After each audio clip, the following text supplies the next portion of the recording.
So, isi-share ko sa inyo kung ano yung mga dala-dala kong gamit for 3 days and 2 nights. Okay, so I have here my bag, tent, shoes, sandals, portable bed, water bladder, raincoat. Obsessed ako sa tissue dye, wipes, alcohol, lotion, moisturizer, toothbrush, toothpaste, mga sabon, shampoo, my favorite, Geogel. Another gel pag gutom ka na tapos nasa trail ka pa, nakakatulong to.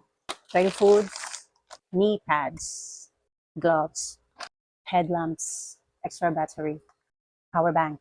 Hindi pwedeng malobat dahil vest. Dahil back trail kami, so yung mga gamit sa campsite, and ito yung dadalhin ko for summit. Damit, pauwing Davao. Alam niyo na po na to. Of course, hindi pwedeng wala po dahil. Plastic bags, nagdala kayo ng marami. Nagdala na rin ako ng trash bag just in case, pero magagamit ko to.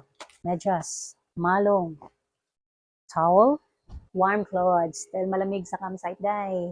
Kailangan natin to, day. Bahala na, mabigat yung bag ko, basta hindi lang ako malamigan. Head buff, mat. May mat na, may portable bed pa. Kasi basta ihapin ko to sa tent. Sunscreen. I got my sunnies. Don't forget to bring lots of candies. That's all.